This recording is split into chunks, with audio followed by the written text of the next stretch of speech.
I want to stay as anonymous as possible with this because what happened to me was serious and left me with PTSD. It scarred me in ways I still feel today. I've changed all the names and locations, so there's no way anyone can trace this back to me. I've always been kind of reclusive, even as a kid. Back in elementary school, my teachers would tell my parents I had social problems, and sometimes I was put in these special 20-minute classes for speech or behavior while the rest of the class stayed behind.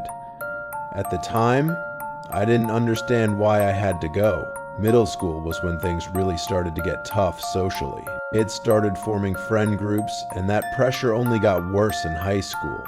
I never had learning disabilities or anything, I just struggled socially.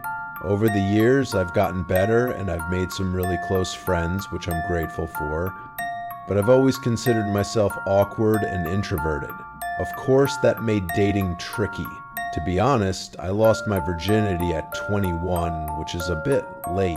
And by the time this story starts, I was 23. I had moved out of my parents' house, was working a high-paying job, and even bought a pretty impressive 2-story townhouse in my hometown.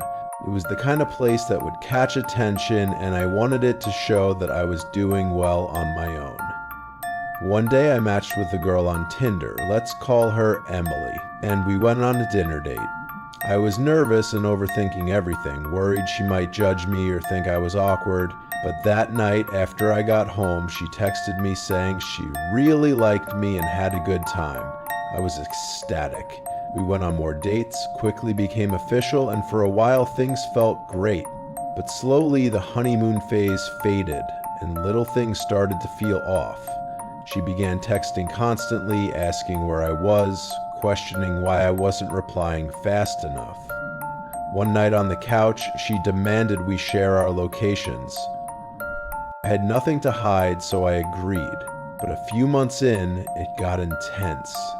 She started asking why I was at Phil's house, or why I hadn't answered texts. One Friday night, when I was hanging out with Phil and Mark in Phil's basement, she actually showed up. Phil's mom brought her downstairs, and she didn't even try to hide her anger. She immediately started yelling at me in front of everyone, scolding me for goofing off. Instead of responding about plans for the next day, I asked if we could talk later, but she insisted I leave with her. I apologized to my friends and went outside, and we argued in the street. She wanted to come home with me, but I told her no. We drove separately, and I made it clear she was not to follow me. When I got home, I sent her a long text saying we needed a break and that I needed space. Yeah, probably should have done it in person. Text breakups are never fair. But honestly, in the moment, I was terrified of what she might do if I said it face to face. Of course, she started calling me over and over, blowing up my phone with texts. When I finally stopped answering, it escalated. There were pounds at my front door, constant rings from the doorbell, and I swear I could feel my chest tightening with every hit. It got so bad that my neighbor actually came out and asked her what she was doing. I heard Emily screaming at him, calling me a piece of all kinds of terrible stuff. My neighbor stayed calm and told her to go home, and she eventually left, but I was shaken. Honestly, I wasn't surprised completely. There had been signs, but I'd ignored them, blinded by the honeymoon phase. The next day, I remembered to stop sharing my location with her. Almost immediately, she angrily blew up my phone, sending furious texts. Every message made me more certain I had to end this. My final text said it all. "I'm sorry, Emily. I have to block you for a while. You're scaring me." Surprisingly, she didn't come knocking or yell outside, but I noticed she stopped sharing her location instantly, as if a switch had flipped. That moment made me realize just how obsessive and intense things had really gotten, and it hit me. I had narrowly escaped a nightmare. It was exactly 1 week later when I went over to Phil's house to hang out with the guys. We stayed up, joking and laughing, and I left around 11 o'clock p.m., getting home shortly after. I wasn't tired, but I was hungry, so I threw some food in the microwave and plopped on the couch to scroll through streaming apps, looking for a scary movie to get my adrenaline going. The microwave beeped and everything went quiet. Then I heard it, a soft click from the dining room. The layout downstairs loops around, kitchen to dining room to living room to den, with the dining room separated by a door. I froze. I muted the TV and listened. The door clicked open slowly, deliberately. My heart dropped. I yelled, "Who's in here?" But no response. I crept forward, blood running cold, and the door was wide open. I always kept that door shut. Something wasn't right. I grabbed the biggest knife from the kitchen block and called 911 for the first time in my life. I spoke as loud as I could so whoever might be inside would hear me. "I think my crazy ex-girlfriend has broken into my house. Please send someone." The dispatcher told me to step outside if I could, so I did, just a few feet from the front door. Within minutes, a police car rolled up. I explained everything again and led the officer inside. We checked every closet, under beds, couches, even the mini attic and crawl spaces. Nothing. No one. He told me to call again if I heard anything, and I could tell he believed me. That night, though, I was rattled. No way was I watching a movie in the living room now. I ate my food cold, went straight to my room, locked the door, and texted friends and family about what happened. I tried to rationalize it as one of those creepy house moments, almost like my mind was playing tricks. I almost texted Emily, but resisted. I took a melatonin and drifted off. Being a light sleeper, I woke up later. Something felt off. I grabbed my phone and my stomach sank. Dozens of texts from a number I didn't recognize. My heart stopped. It was Emily. Without reading the entire paragraph, the preview showed she was begging me to meet her, apologizing, wanting to talk, repeating, "Are you awake? Wake up," 8 times. My chest tightened, my stomach churned. Surprisingly, she hadn't called, but the texts alone were overwhelming. I typed back, shaking. "Why are you awake right now? This is crazy. You're blowing me up at this hour. Please just leave me alone." Seconds after I hit send, the phone went silent. That's when it hit me. I had been right all along. This wasn't a mistake or a phase. This was obsession, and cutting ties was the only way to protect myself. My heart still pounded, my nerves were shot, and every creak or shadow made me jump. Even though the house was empty, I felt violated. I texted friends to let them know what happened and stayed alert, making sure no one could sneak into my life. That night taught me how important boundaries are and how quickly obsession can escalate. Every sound, every movement reminded me that some people ignore limits entirely. Even without Emily physically there, the texts were enough to make my skin crawl. I stayed in my room, knife by my side, staring at the ceiling, thinking about how close I'd come to being overwhelmed. The fear, the adrenaline, the panic. It was real, it was terrifying, and I knew then that blocking her, cutting off all contact, and protecting my space was the only way to feel safe again. That night would haunt me for a long time. A wake-up call that taught me to trust my instincts and never rationalize dangerous behavior, no matter how sweet someone may seem at first. I heard a scream from the closet next to my bed, and it was Emily yelling, "No!" before the door burst open. My brain froze for a second, then I jumped out of bed and got the bedroom door open. Thank God it wasn't locked anymore. I bolted out, slammed the door, and held it shut as she started pounding on it. Then, I saw it. She was holding a knife, stabbing at the door. And in a horrifying instant, I saw it pierce through my side. Panic hit me like a wave. I did the only thing I could think of. I yelled, "Baby, I love you, stop!" And shockingly, it worked. She froze for a moment. I took that tiny opening to quietly call 911 while still holding the door. We started talking through the door, me pretending I was going through a rough time but still loved her, making up something on the spot just to keep her calm. Her voice was frantic as she said, "That's all I wanted to hear. Why couldn't you just be honest with me?" She begged me to open the door. I stalled, telling her I was scared and asking her to drop the knife. Miraculously, she agreed. I told her to throw it across the room so I could hear it land. I heard the clang on the floor, and then I knew I had a tiny window to act. I yanked the door open and tackled her to the floor.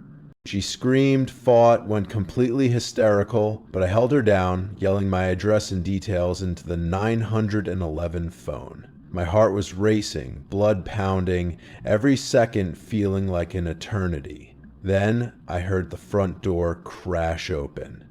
The police had kicked it down, loud enough to shake the walls. Officers flooded the room, and Emily was quickly put in handcuffs, still crying and screaming. I sat there in shock, unable to process anything, not even crying, my body trembling. That night left me numb, terrified, and scarred.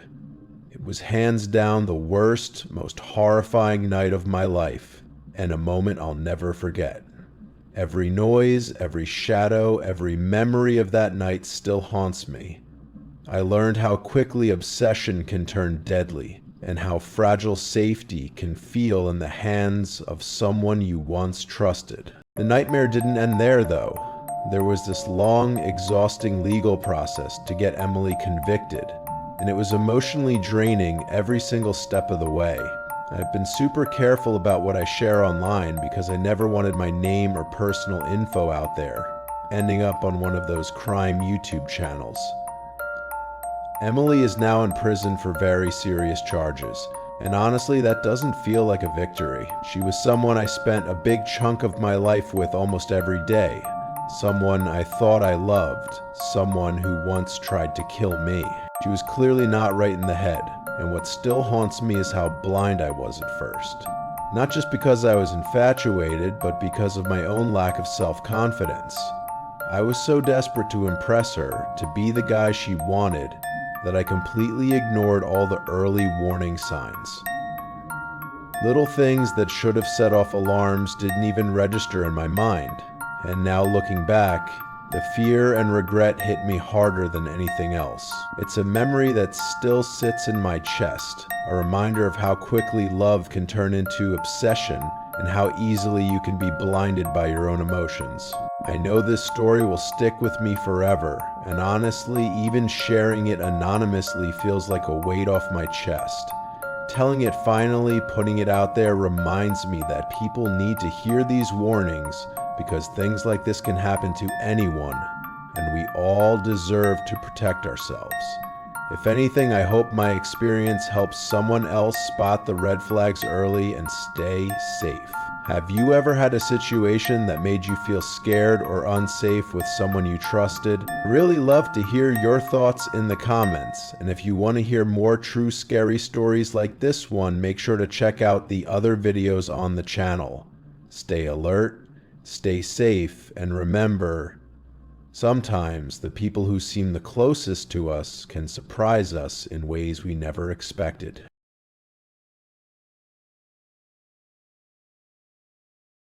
I was in 6th grade when this all started, right around the week of Halloween. I stayed after school to help decorate a haunted house for our school's Halloween carnival. It was fun, me and some friends messing around, decorating, and of course getting pizza as a reward. There was also this other kid who stayed late. I'll call him Chris.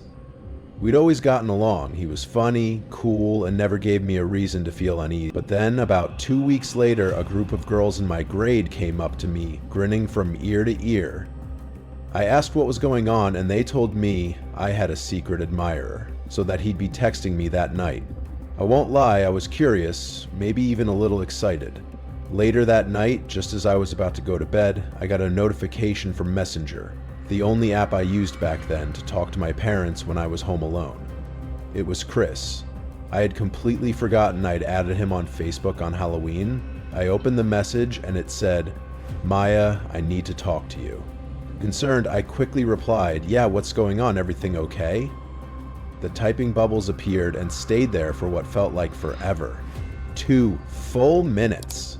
Then his message finally came through. I wasn't prepared. In one long paragraph, he confessed that he liked me, that I'd been driving him crazy since Halloween. He talked about trying to impress me during recess, showing off his soccer skills, but that I never noticed him. He said he was tired of being ignored and ended with, "I want you to notice me. Will you be my girlfriend?" I cringed. I barely knew him, and we hadn't even hung out in months. I stared at the message, trying to figure out a gentle way to let him down. I told him I didn't feel that way and just wanted to be friends.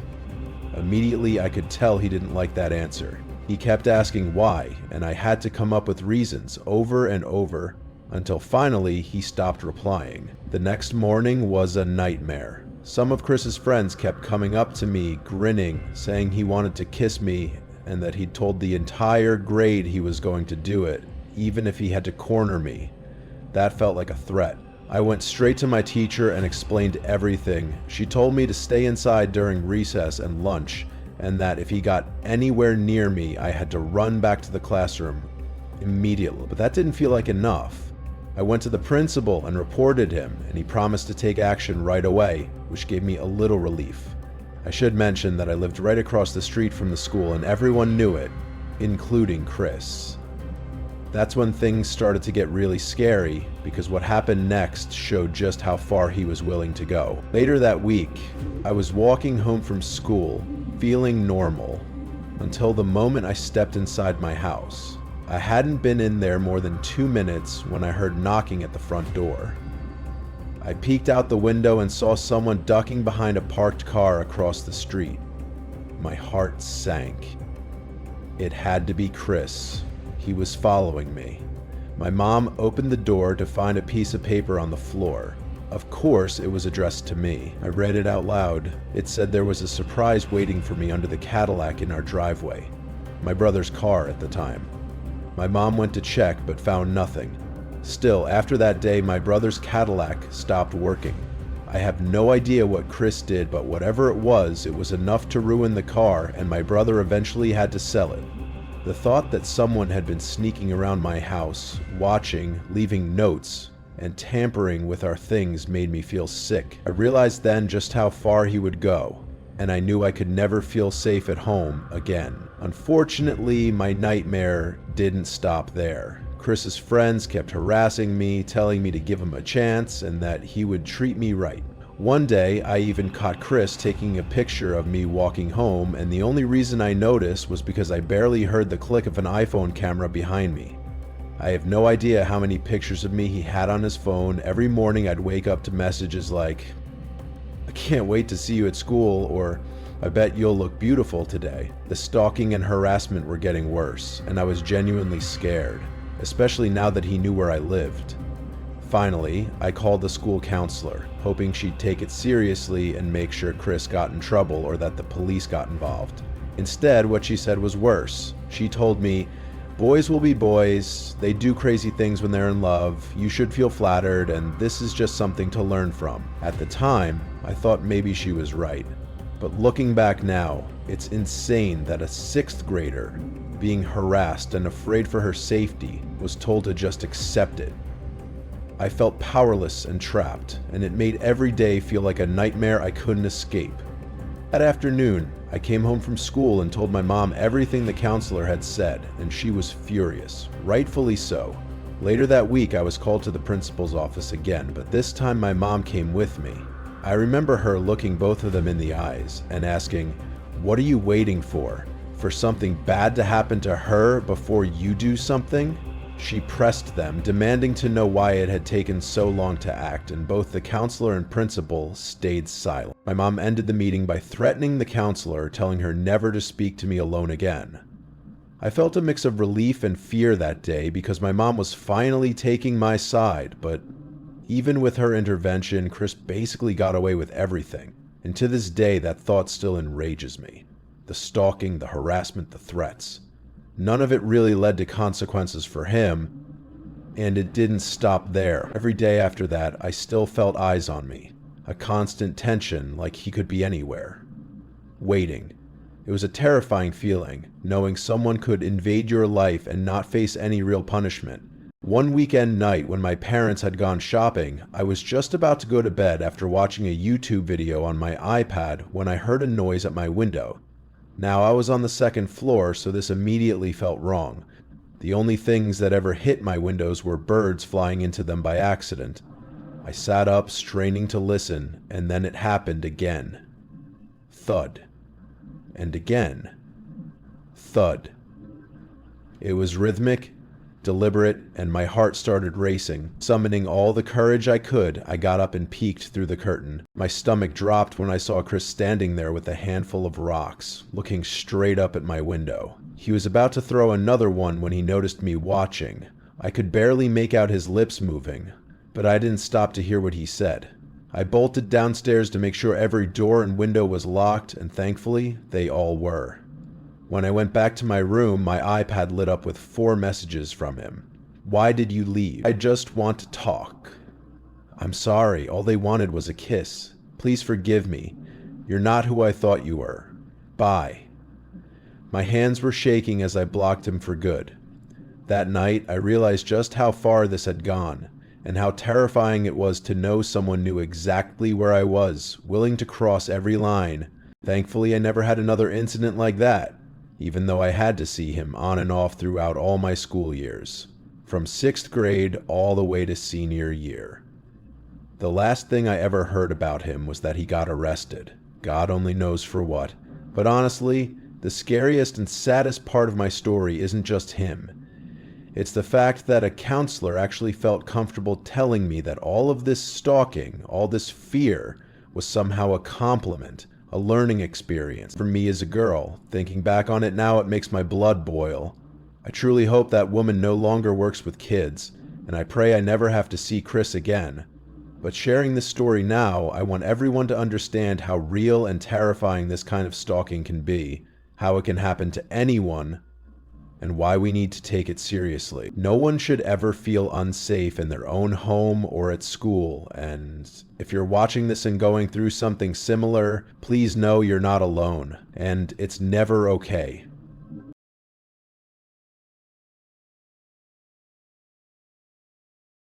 When I was 22, I started seeing this guy I met on a dating app. His name was Hunter. We went on a few dates over a little more than a month. At first, everything seemed fine. Our first date was just a quick coffee, less than an hour. Honestly, it felt more like a screening, just to see if he seemed normal. The second date was at a nearby bar. We had a few drinks, got a nice buzz, and it was actually a fun night. By the third date, which was dinner, I started noticing little things that made me pause. I wasn't sure if I really clicked with him or if something just felt off, but the night ended with a kiss, the first and only time we kissed. I convinced myself it was fine. A couple of weeks later, we went on our 4th and final date. Drinks again, but this time I wasn't as excited. I started paying more attention to his little quirks. Some of the things he did felt unusual. It's hard to describe, but certain mannerisms gave off these borderline creepy, antisocial vibes. He drank way too much that night, and he got really touchy at the bar, trying to kiss me multiple times. I'm not into PDA, especially not in front of strangers. I politely said no, and within minutes I told him I was tired, heavily implying we should leave.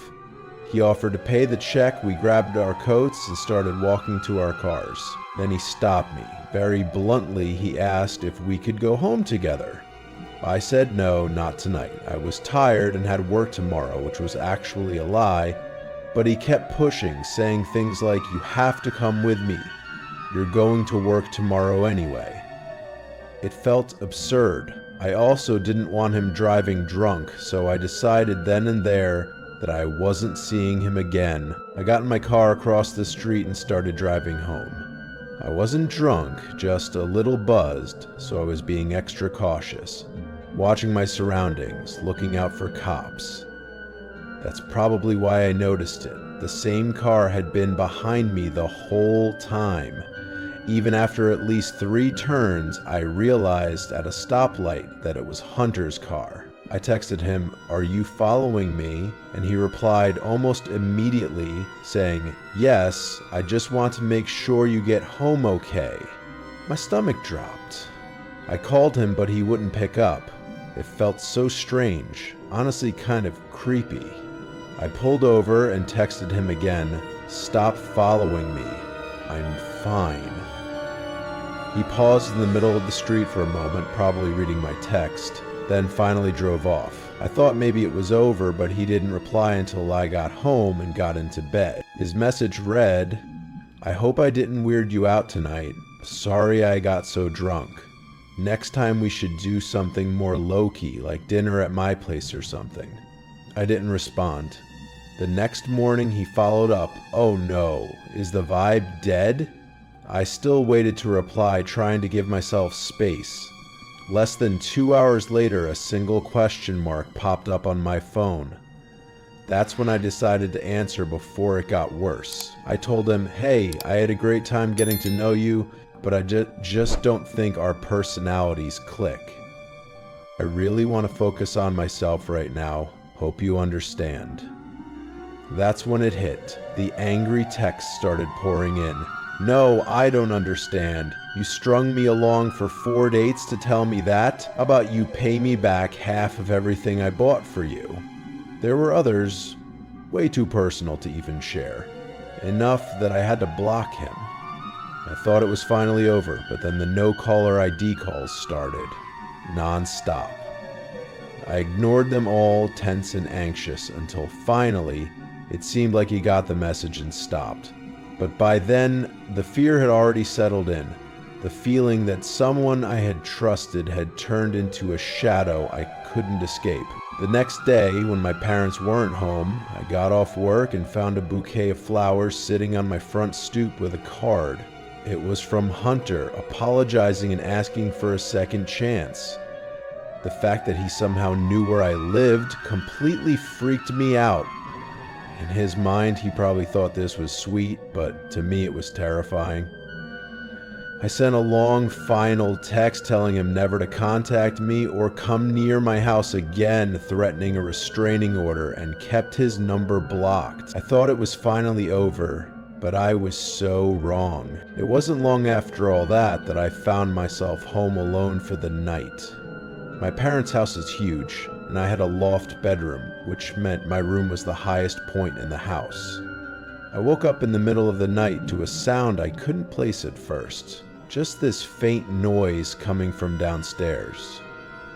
I tried to listen closely, and then it hit me. A door opening. Someone was in the house. One of the upstairs doors had creaked, and nobody was supposed to be home. Even in that groggy haze from just waking up, my mind went straight to intruder. I crawled out of bed and slid under it, pressing myself against the floor while fumbling to call 911. My hands were shaking as I texted everyone in my family, asking who might be home.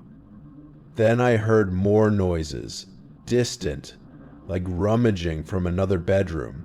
My heart was pounding, every sound amplified. Then my own bedroom door creaked open, and I could hear footsteps coming up the carpeted stairs. My stomach dropped as the steps reached the top, and then silence. The carpeted floor muffled everything, so I couldn't tell what was happening. Suddenly, the drawers next to my bed started opening. I clamped my hand over my mouth to stifle my breathing, my heart racing so fast I thought it might burst. Then I heard a man mutter under his breath, "God damn it." My blood ran cold. Could that be Hunter's voice? I didn't move, praying my phone didn't make a sound. I could hear him rifling through every drawer, throwing things around.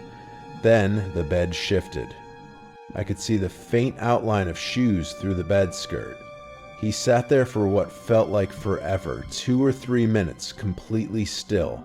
My mind raced, trying to process what he might be doing, terrified to move.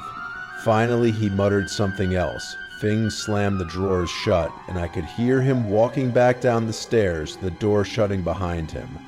I whispered into the phone, calling 911 again, my voice barely a breath, trying to stay as quiet as possible. I stayed under the bed for 10, maybe 15 minutes, until I heard sirens and finally the officers arrived. Meeting them at the front door was nerve-wracking. Every creak and sound felt amplified in my fear. Once they were in, I explained everything, all the details I hadn't said on the phone. One officer did a sweep while another, a female officer, arrived to help.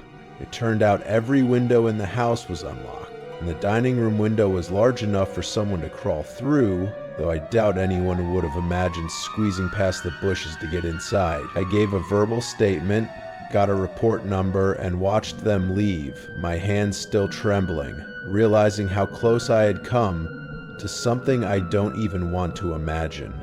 And the idea that Hunter, or someone like him, knew my house so well left me frozen in a mix of relief and lingering terror. When my parents came home the next day, they already knew everything from my texts and phone call. We went to the police station with my report number and gave them every detail we had, including screenshots of texts where he admitted to following me home. They said they'd investigate, but without solid proof it was him inside the house, it was tricky.